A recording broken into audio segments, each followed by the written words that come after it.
Career मार्गदर्शक के इस एपिसोड में आपका स्वागत है। आपके साथ मैं हूं निधि और हमेशा की तरह हमारा मार्गदर्शन करने के लिए हमारे साथ मौजूद है ममता अवस्थी जी। ममता जी, बहुत बहुत स्वागत है आपका। बहुत धन्यवाद निधि।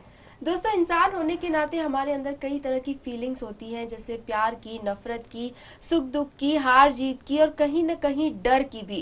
खैर, आप सोच रहे होंगे मैं डर की बात क्यों कर रही हूँ, तो आपको बता दूं कि कई सारी क्वेरीज जो है हमारे पास डर से रिलेटेड आई है, तो आज हम उसी बारे में बात करने जा रहे हैं। तो ममता जी, शुरुआत करें? बिल्कुल बिल्कुल। तो चलिए शुरुआत करते हैं। और फर्स्ट लेटर जो है वो हमें लिखा है मिताली जी ने। इनका बेटा है संकेत, जो कि है 9th स्टैंडर्ड में। संकेत पढ़ने में काफ़ी अच्छे हैं, स्कूल रेगुलर जाते हैं, काफ़ी एक्साइटेड रहते हैं वो स्कूल जाते वक्त, उन्हें पढ़ाई में इंटरेस्ट भी है। लेकिन प्रॉब्लम जो आती है वो है एग्ज़ाम्स को लेकर।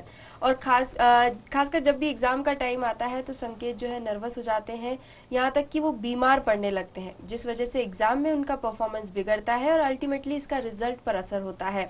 ऐसे में मिताली जी परेशान है कि जब ओवरऑल पूरे साल ठीक चलता है तो आखिर एग्ज़ाम टाइम में आकर ये प्रॉब्लम क्यों आ जाती है? बहुत कॉमन प्रॉब्लम है ये एग्ज़ाम का, जो फोबिया, एक फियर होता है बच्चों में। जी। लेकिन हम अगर इसको ध्यान दें तो निधि, बात ये कि ये गलती तो एल्डर्स की है। ओके। देखिए, स्कूल्स का ये माहौल जो होता है वो, या कॉलेजेस का जो नॉर्मल डेज होते हैं उसमें वो हर फैसिलिटी, हर जो सहूलियत है वो बच्चे के हिसाब से अरेंज करके रखते हैं। जी। एग्ज़ाम टाइम में कुछ ऐसा होता है कि अचानक ही बहुत ज़्यादा डिसिप्लिन, अचानक ही बहुत ज़्यादा रूल्स एंड रेगुलेशंस याद दिलाया जाता है, समय का महत्व याद दिलाया जाता है, जी। जो कि नॉर्मल डेज़ में बहुत ही रिलैक्स चलता है। जी, सही। तो जो बच्चे हैं वो तो नॉर्मल डेज़ में फ़न लविंग एटीट्यूड पे चलते हैं, और इसीलिए ऐसे बच्चे भी जो पढ़ने में अच्छे भी होते हैं वो भी एग्ज़ाम के नाम से घबराने लगते हैं। जी। पेरेंट्स भी कभी काफ़ी हद तक इसके लिए ज़िम्मेदार हैं। देखिए, एग्ज़ाम का जो डर है वो आप मैं सजेस्ट करूँगी कि मिताली जी को पहले देखना होगा कि देखिए, ओवर पेरेंटिंग और अंडर पेरेंटिंग, ओके। ये दोनों ही रिस्पॉन्सिबल हैं उस डर के लिए। अंडर पेरेंटिंग तो हमारी समझ में आती है कि हमने बच्चे को नेग्लेक्ट किया हुआ है, बहुत ज़्यादा ध्यान नहीं दे पाए, समय की कमी होती है। मैक्सिमम पेरेंट्स आजकल वर्किंग होने लगे हैं, तो कई बार हम अब बच्चों को टाइम नहीं दे पाते, जी। जिस वजह से बच्चा पूरी तैयारी नहीं कर पाता है और फिर उसे घबराहट होती है कि वो एग्ज़ाम देने जाएगा तो वो वहाँ क्या लिखेगा। ओके। मतलब घर का माहौल एज वेल एज जो स्कूल्स हैं या कॉलेजेस हैं, उन जगहों का जो एनवायरनमेंट, एक खासकर परीक्षा को लेके जो टेंशन हम खुद क्रिएट करते हैं, वो बच्चे पे असर डालता है। बिल्कुल।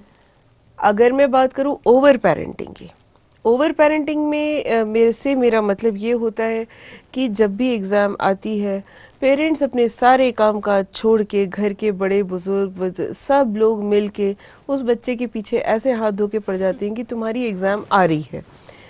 उनका सारा फन काट दिया जाता है, खुद भी अपने आप को बायस्ड आप स्ट्रेन रखते हो कि भाई बच्चे की एग्ज़ाम है, तो नेचुरली बच्चे के ऊपर असर होना ही है इस चीज़ जी। का।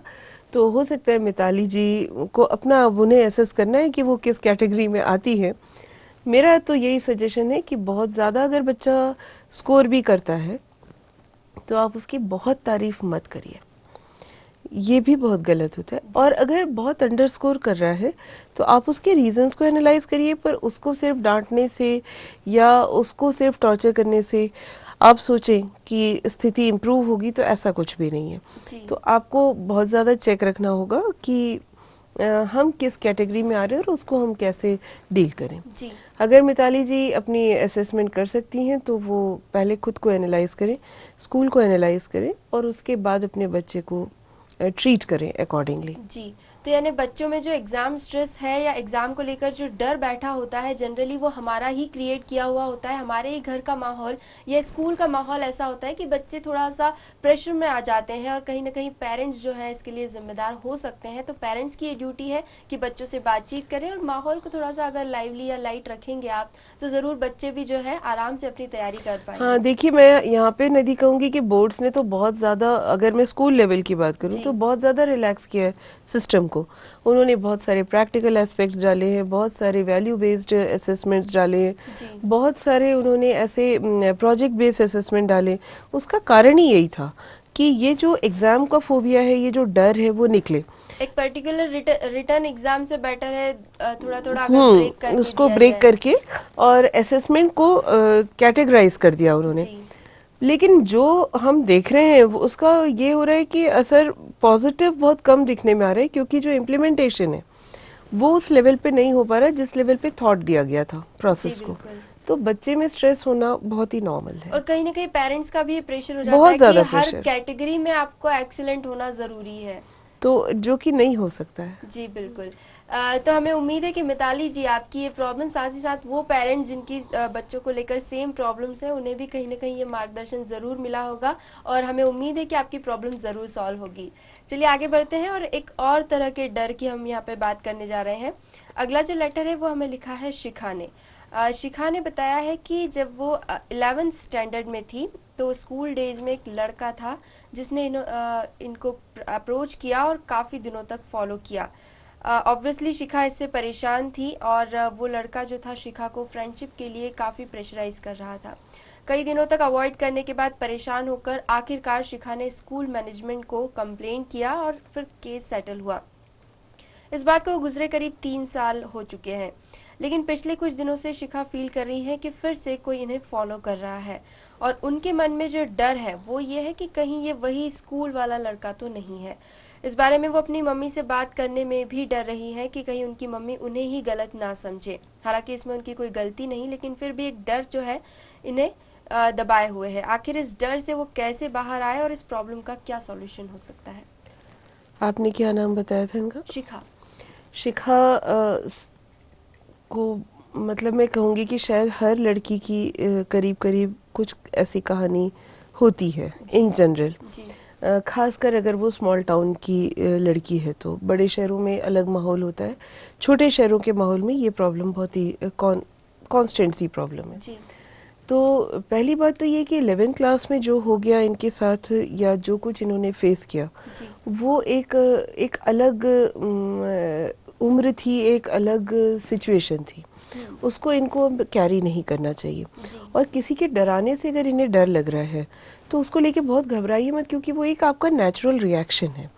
11th क्लास की जो उम्र होती है या 9th 10th 11th की जो एज होती है, उसमें ये एक ऑपोजिट सेक्सेस में एक अट्रैक्शन डेवलप होना बहुत नेचुरल है। जी वो एक नेचुरल अट्रैक्शन को आप क्राइम की रेंज में नहीं ले जा सकते, ये हमें समझना चाहिए। जी तो अगर उस समय कुछ हुआ है तो वो एक हल्की फुल्की सी चीज़ है जिसको कि इनको इंस्टीट्यूशन के सहायता से अगर इन्होंने पॉजिटिवली उसको सॉल्व किया है तो ये भावना इनको अपने दिमाग से निकाल देनी चाहिए कि वही मैटर फिर से आया है। जी तो बहुत सारा डर इनका ख़त्म हो जाएगा जी बिल्कुल। अगर ये इसको पॉजिटिव तरीके अगर से पिछले सोच के केस को भुला दे तो भूल जाए। काफी परसेंटेज तक आप फ्री हो सकती जी हैं। हाँ, लेकिन अगर ग्रोन अप होने के बाद अगर ऐसी सिचुएशन फिर से आती है तो मामला थोड़ा सा ध्यान देने जैसा है। जी इसको इनको इग्नोर भी नहीं करना चाहिए, क्योंकि ये एक तरीके से समझिए तो खतरे की घंटी जैसा ही है। तो अगर ये इसको एक बिना बहुत ज़्यादा प्रोमिनेंट हुए, मतलब बिना ये दर्शाए कि ये चीज़ अफेक्टेड जानती है। हैं या अफेक्टेड हैं, इनको एक अलर्ट नज़र उस पर रखनी चाहिए। हमेशा इनको कोशिश करनी चाहिए कि कई लोगों से घिरी रहें, अकेले न रहें, जी और जितना ये अपनी सराउंडिंग्स पे नज़र रखें कि मतलब दूसरे पता नहीं कितने लोग इस चीज़ में इन्वॉल्व होते हैं। अक्सर लड़कियों को ये नहीं मालूम होता, जी वो सोचती हैं कि सिर्फ एक व्यक्ति उनको फॉलो कर रहा है या सिर्फ 2-3 लोग, पर हो सकता है ये गैंग हो सकता है कई लोग इन्वॉल्व हो सकता है कई फीमेल्स इनमें इन्वॉल्व हो, जी इनके फ्रेंड्स इन्वॉल्व हों, आपको कुछ नहीं पता है। तो आप किसी के साथ भी इंटीमेसी एक लिमिट से ज़्यादा डेवलप मत करिए। दूसरी बात ये है कि अपनी सराउंडिंग पे बहुत स्ट्रिक्ट नज़र रखिए। जी अगर आपको कोई सा भी चेंज किसी और के बिहेवियर में दिखता है तो आप अपने आप को अकॉर्डिंगली रिएक्ट करना सिखाइए। जी किसी को बहुत ज़्यादा डांटिए मत, किसी से बहुत ज़्यादा लड़ाई मत मोल लीजिए, और किसी के प्रेशर में बहुत ज़्यादा मत आइए। जी तो देखिए, फियर के 2 मीनिंग होते हैं, यहाँ मैं शिखा को बताना चाहूँगी। एक अगर फुल फॉर्म आप निकालना चाहें तो फियर होता है FEAR, एग्जैक्टली। है ना। उसको आप कह सकते हो फॉरगेट एवरीथिंग एंड रन। एक एटीट्यूड ये है। Everything and run. हाँ, मतलब आप डर भी रहे हैं लेकिन डर को से भाग भी रहे हैं। जी ठीक है। दूसरा एक एस्पेक्ट होता है कि फेस एवरीथिंग एंड राइज। मेरे ख्याल से ये सेकंड एस्पेक्ट बहुत बहुत ही ज़्यादा इंस्पायरिंग है। अगर शिखा इस चीज़ को समझ सकती हैं तो इनको ध्यान में ये देना चाहिए कि इनको इस टाइप की स्थिति आज आई है, आज ये स्टूडेंट हैं, कल को ये वर्क प्लेस में जाएंगे, ये स्थिति फिर आएगी। जी जब हम अपने आप को सोसाइटी के लिए एक सिटीज़न बना रहे हैं, एक रिस्पॉन्सिबल सिटीज़न बना रहे हैं, तो हमको ऐसी सिचुएशंस तो हर कभी फेस करनी पड़ सकती हैं। जी इसलिए इससे घबराए नहीं, इसको एक अलार्म लेके और सेफ मोड में जीने की आदत डालें, जी अलर्ट रहकर जीने की आदत डालें, दूसरों का विश्वास पाएं, दूसरों में विश्वास करें लेकिन अलर्ट रहकर। किस पे विश्वास करना है, किस पे नहीं विश्वास करना है, ये मैच्योरिटी लड़कियों में आना बहुत ज़्यादा ज़रूरी है। अपने ड्रेसिंग सेंस को बहुत ज़्यादा पैम्परिंग ना रखें, बहुत ज़्यादा प्रोवोकिंग ना रखें, और अपने फ्रेंड्स के साथ फ्रेंडशिप की एक लिमिट डिसाइड करके रहें। घर वालों पे भरोसा करें, मदर पे स्पेशली इनको काफ़ी भरोसा करना चाहिए। मदर ही वो एक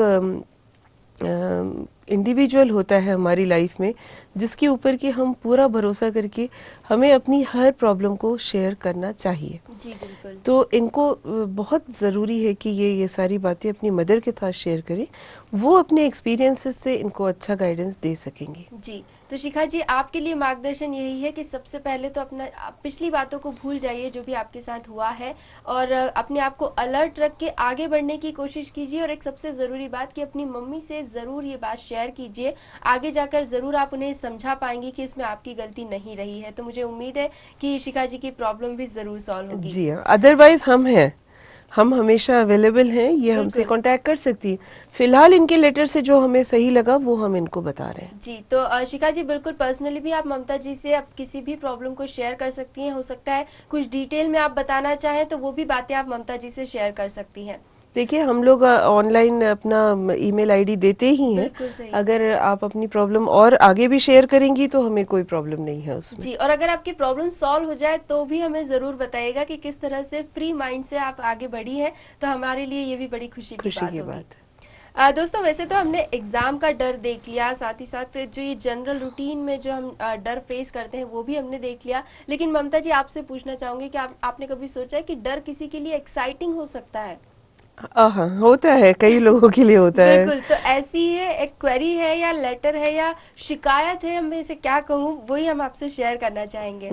ये लेटर जो है हमें लिखा है शुभम ने, जो कि है अभी 8th स्टैंडर्ड में। शुभम को हॉरर फिल्म्स देखना काफ़ी पसंद है। हॉरर फिल्म्स उन्हें इंटरेस्टिंग और एडवेंचरस लगती है, उन्हें थ्रिल काफ़ी पसंद है। लेकिन just opposite to this, Shubham की मम्मी को हॉरर फिल्मों से प्रॉब्लम है, और साथ ही ऐसी दूसरी डरावनी चीज़ें जैसे अंधेरा या अकेले में रहने में भी उन्हें डर लगता है। इस वजह से जो है वो शुभम को भी प्रोटेक्टिव रखती हैं, कहीं आने जाने नहीं देती, दोस्तों के साथ घूमने नहीं देती, और हॉरर फिल्म्स तो बिल्कुल ही नहीं देखने देती है। तो शुभम कंफ्यूज है कि ऐसा क्यों है कि वो छोटे होकर भी नहीं डरती और मम्मी इतनी बड़ी होकर भी घबराती है, आखिर प्रॉब्लम क्या है? शुभम ने बहुत प्यारा सा लेटर लिखा है, बहुत क्यूट सा लेटर है, जो कि इनकी उम्र के लिए बहुत बड़ी क्यूरियोसिटी मैं मान सकती हूँ। बहुत लोग होते हैं शुभम जिनको कि हॉरर मूवीज़ बहुत पसंद होती हैं और डर से बहुत एक्साइटमेंट होता है, जी और ये बहुत बहादुर लोग होते हैं। मेरे हिसाब से शुभम को बधाइयाँ है इस चीज़ के लिए। लेकिन ये भी जानना ज़रूरी है कि अगर इनकी मदर डरती हैं तो शायद कहीं ना कहीं उन्हें कोई एक्सपीरियंस ऐसा हुआ होगा अपनी पहले की लाइफ में, जी जिससे कि उनके मन में कोई डर बैठ गया। और ये बहुत ही बहादुरी की बात है कि उन्होंने अपने बच्चे में वो डर नहीं आने दिया। जी तो शुभम को घबराना नहीं चाहिए, उन्हें मानना चाहिए कि उनकी मम्मी बहादुर हैं और उन्होंने जो फेस किया वो शुभम को नहीं फेस करने दिया।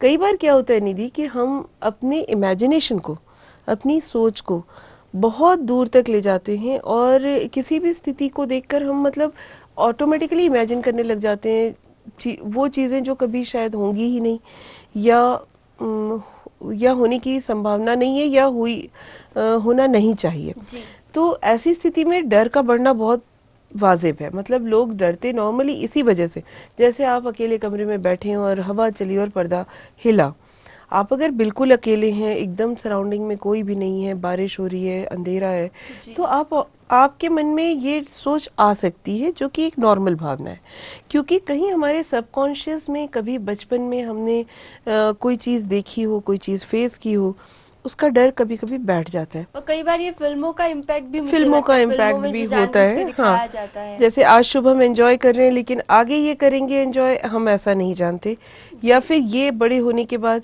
अपने बच्चों को कितना इन चीज़ों को एंजॉय करने देंगे, जी ये भी हम अभी से नहीं प्रेडिक्ट कर सकते हैं।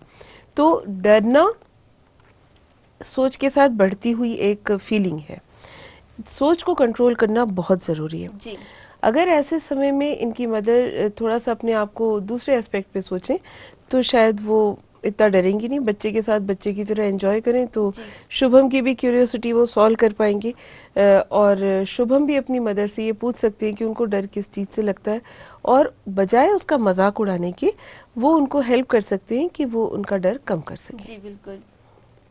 तो देखा आपने कि डर जो है उसके रिएक्शंस जो है कहीं ना कहीं अलग अलग होते हैं, जी, लेकिन फिर भी अगर शुभम के केस को हम थोड़ा सा एक्सटेंड करें तो उसमें मुझे लगता है कि शुभम से ज़्यादा उनकी मम्मी को कुछ चीज़ें ट्राई करनी ट्राई करना चाहिए। चाहिए। शुभम अपनी मदर को ये समझा सकते हैं कि देखिए, आप अगर डरती हैं तो आप सोचिए कि बुरे से बुरा क्या हो सकता है, जी हद एग्जैक्टली से ज़्यादा बुरा क्या हो सकता है। मतलब किसी दूसरे ऐसे सिचुएशन में अगर कोई दूसरा व्यक्ति पड़ेगा, जैसे शुभम भी तो उसी सिचुएशन में है, पर वो नहीं डर रहे क्योंकि वो उतनी दूर तक नहीं सोच रहे, एग्जैक्टली है ना। तो किसी भी चीज़ के परिणाम को लेकर पहले से सोचने से डर बढ़ता है। जी हद से हद क्या होगा, आप अपने घर में बैठ के मूवी देख रहे हैं, कुछ भी नहीं होना है, जो होना है वो स्क्रीन पे हो रहा है और स्क्रीन पे ख़त्म हो जा रहा है।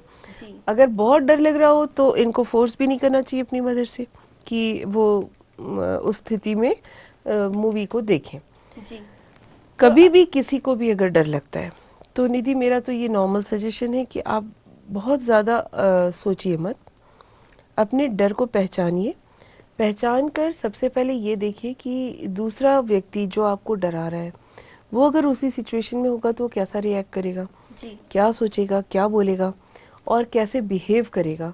ये अगर आप इस तरीके से सोचना शुरू करेंगे, ये नज़रिया रखेंगे, तो शायद आपका डर दूर भाग जाएगा। जी यानी काफी हद तक जो है हमारा रिएक्शन जो है वो हमें डर से अपने बचा सकता है। बचा अगर हम सकता डर है। को फेस करें, जैसा कि वैसे भी ममता ने कहा था कि फियर का जो फुल फेस फॉर्म था everything and face rise. Everything हाँ, एंड राइज, ये जो ऑप्शन है काफी बेटर हो सकता है, इसे ऑब्वियसली नोट करने की जरूरत है।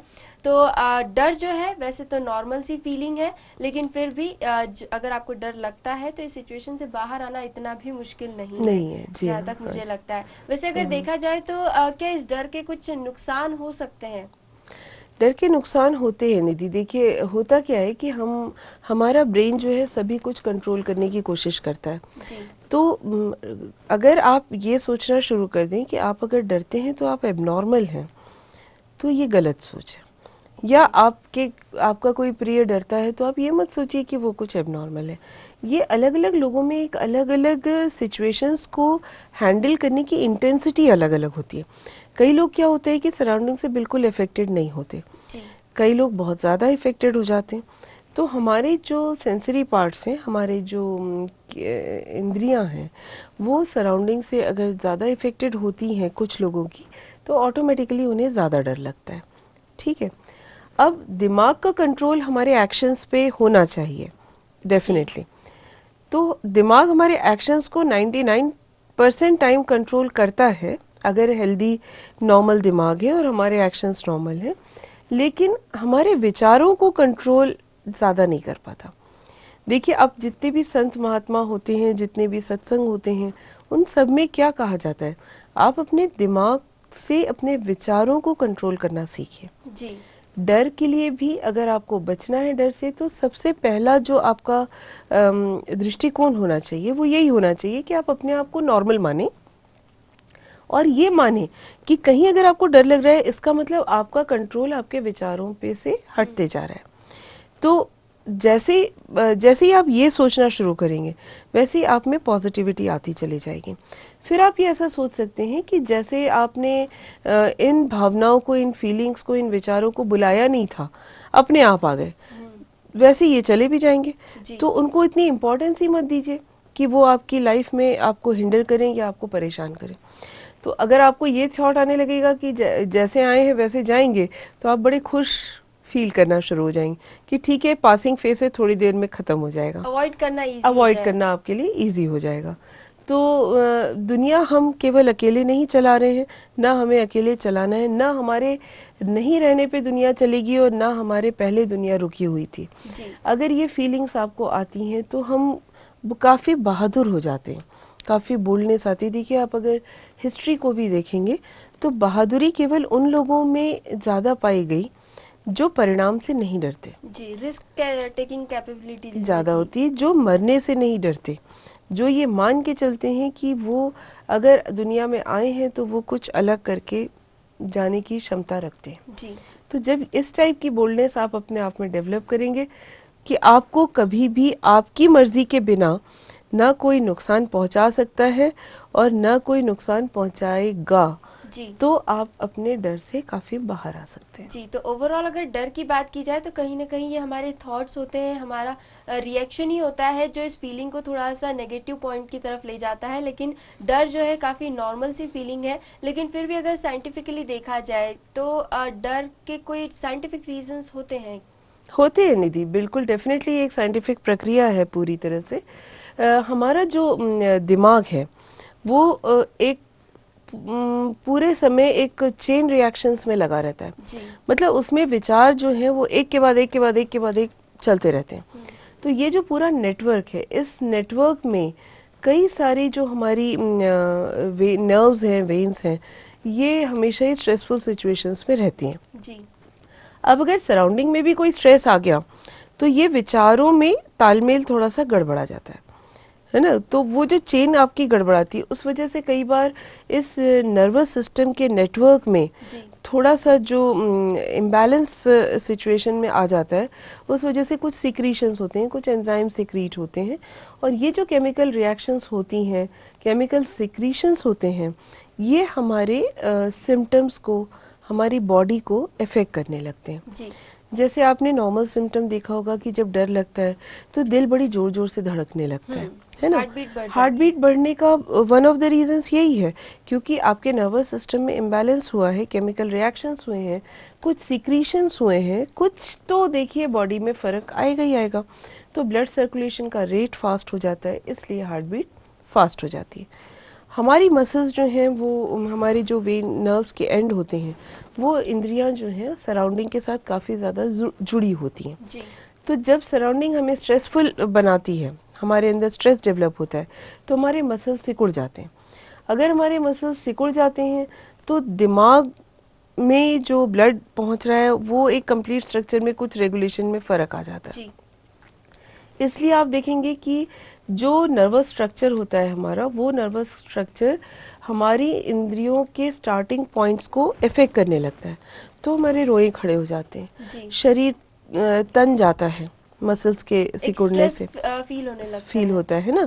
अब अगर हमारे जो स्किन के नर्वस पॉइंट्स पे, जहाँ पे हमारे रोए होते हैं, जी उन जगहों पे अगर स्ट्रेस आ गया तो रोए खड़े हो जाते हैं, जी क्योंकि ब्लड सर्कुलेशन में फ़र्क हो जाता है। तो ये रोए खड़े होना भी हमारे डरने की एक निशानी है ना।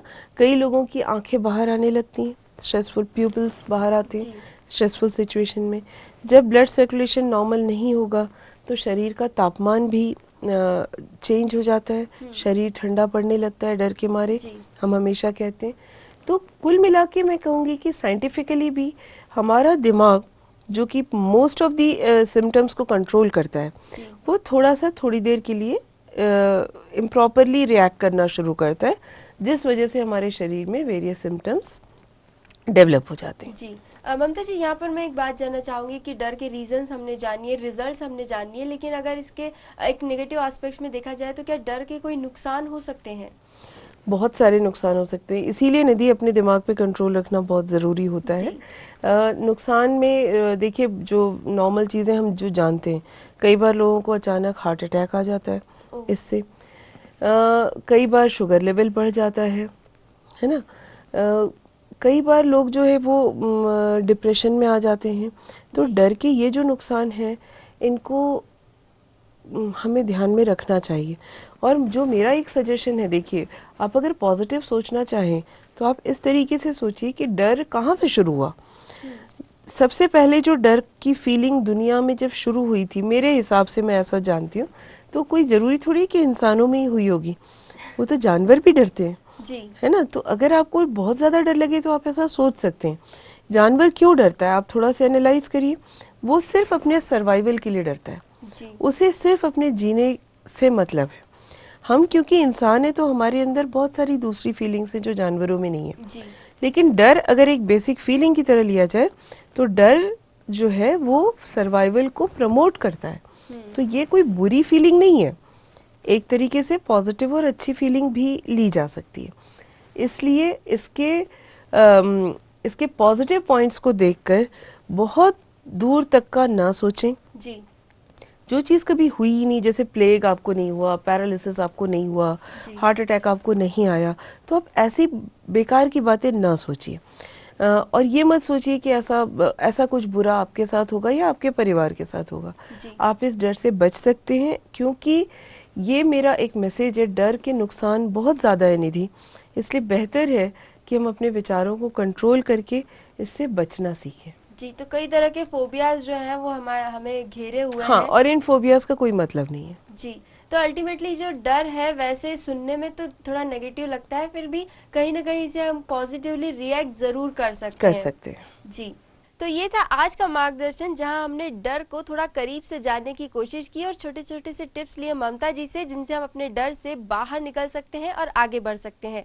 अगली बार फिर मिलेंगे एक नए टॉपिक के साथ। कोई भी फीडबैक या क्वेरी आप हम तक पहुंचाना चाहते हैं तो हमारा ईमेल आईडी है margdarshak.city@gmail.com। अपनी बातें हमसे जरूर शेयर कीजिए। अगली बार फिर मिलेंगे, तब तक के लिए नमस्कार।